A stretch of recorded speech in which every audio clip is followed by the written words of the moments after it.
आज मैं आपके लिए लेकर आई हूँ मिथिलेश्वर द्वारा रचित हरिहर काका, जो एक ऐसी कहानी है जो पारिवारिक स्वार्थ और धार्मिक पाखंड को दर्शाती है। हरिहर काका एक ऐसे वृद्ध व्यक्ति थे जिनकी दो शादियां तो हुई, परंतु उनकी कोई संतान नहीं थी। हरिहर काका ने 15 बीघे जमीन उनके नाम पर थी और उनके परिवार के लोग उसे हड़पना चाहते थे। शुरू में हरिहर काका के भाइयों व उनकी पत्नियों ने उनकी सेवा की और उन्हें अच्छा भोजन दिया।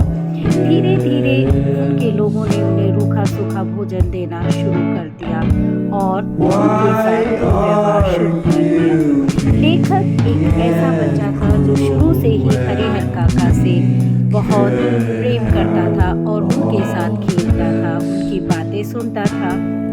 हरिहर काका भी हमेशा लेखक से अपनी बातें साझा करते थे, परंतु अब हरिहर काका लेखक से भी बात नहीं करते थे और वो खुद चुप से हो गए थे। उनके परिवार वाले उनके साथ दुर्व्यवहार करते थे।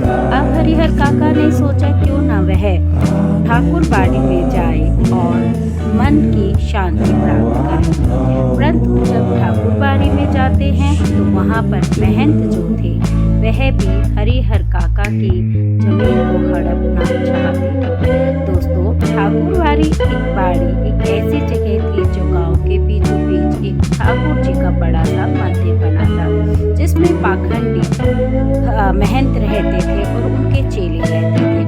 उन्होंने भी शुरू में तो हरिहर काका के साथ अच्छा व्यवहार किया और फिर एक दिन उन्होंने जबरन हरिहर काका को पकड़ लिया और ले जाकर मंदिर के पिछले भाग में एक कमरे में रोक दिया और उनके मुंह में कपड़े ठूंस कर उनसे कोरे कागज पर अंगूठा करवाना चाहा, अर्थात उनकी जमीन को हड़पने के लिए ठाकुरबाड़ी के नाम लिखने के लिए जबरदस्ती की। परंतु किसी तरीके से हरिहर काका वहां से वापस आ जाते हैं और पुलिस में अपनी शिकायत दर्ज कराते हैं।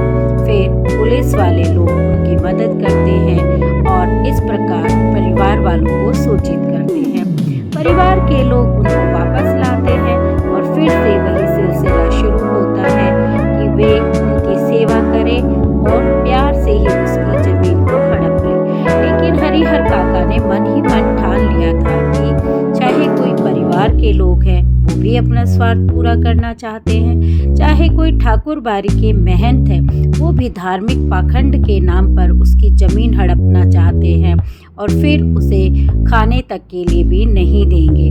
अतः उसने निर्णय लिया कि जब तक मैं जीवित रहूंगा तब तक अपनी यह जमीन किसी के नाम नहीं करूंगा और फिर वह पुलिस की शरण ले लेते हैं।